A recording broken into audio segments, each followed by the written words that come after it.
Les chefs des services de renseignement et de sécurité du Burundi, de la République démocratique du Congo, de l'Ouganda, du Rwanda et de la République unie de la Tanzanie ont tenu leur 4e réunion le 6 juillet 2021 à Bujumbura en vue de l'examen et de l'adoption du plan d'action du groupe de contact et de coordination.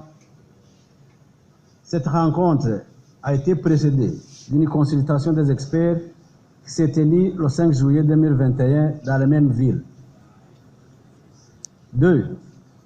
La réunion a été facilitée par l'Organisation des Nations Unies, l'Union africaine, la Conférence internationale sur la région des Grands Lacs, en tant qu'institution garante de l'accord cadre pour la paix, la sécurité et la coopération pour la République démocratique du Congo et la région.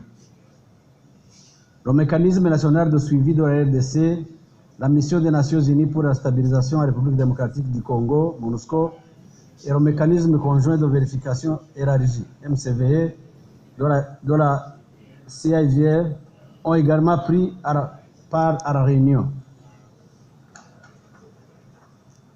3. Tout en exprimant leur gratitude à son Excellence, M. Félix Antoine Tshisekedi Tshilombo, président de la République démocratique du Congo, pour avoir accepté d'abriter la cellule opérationnelle du groupe de contact et de coordination à Goma, les chefs des services de renseignement et de sécurité, ainsi que les représentants des institutions garantes de l'accord cadre, ont réitéré l'impératif d'une approche globale pour la neutralisation des forces négatives. 4. La mission du groupe de contact et de coordination en tant qu'instrument clé de la dite approche est d'identifier et de mettre en œuvre les mesures non militaires complémentaires à une action militaire renforcée des États de la région. Les participants ont souligné la nécessité pour le groupe de contact et de coordination d'œuvrer en complémentarité et cohérence avec les mécanismes nationaux, régionaux et internationaux existants. 5. Les chefs de services de renseignement et de sécurité ont examiné et adopté le plan d'action du groupe de contact et de coordination pour une durée de 2 ans. Les axes d'intervention de ce plan d'action sont notamment, premièrement, la facilitation des processus d'action, des processus de désarmement et de rapatriement des forces négatives via une approche impliquant les communautés locales et la société civile.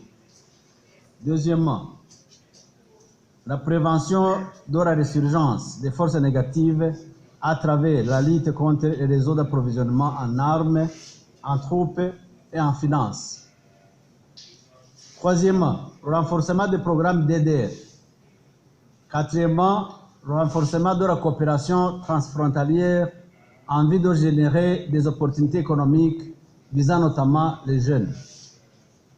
6.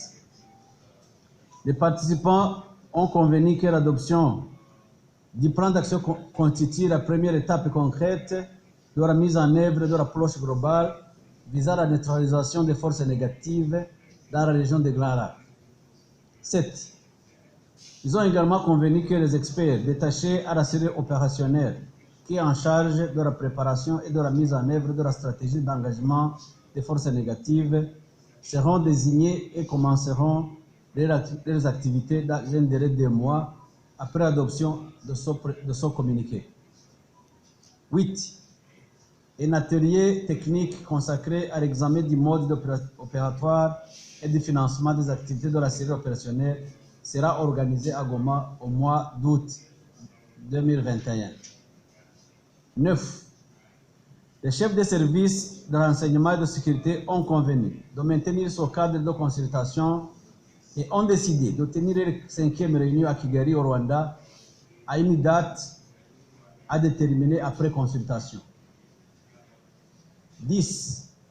Les participants à la réunion ont exprimé leur profonde gratitude au bureau de l'envoyé spécial des Nations Unies pour la région des Grands Lacs, au bureau du représentant spécial de l'Union africaine pour la région des Grands Lacs, au secrétariat exécutif de la CIRGR pour leur soutien constant à la coopération et sécurité régionale. 11.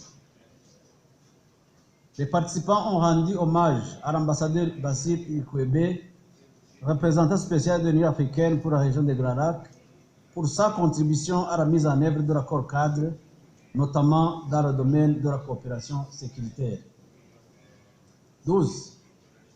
Les chefs de services de renseignement et de sécurité ont remercié le gouvernement de la République du Burundi pour l'accueil exceptionnel ainsi que l'hospitalité accordée à leurs délégués respectifs.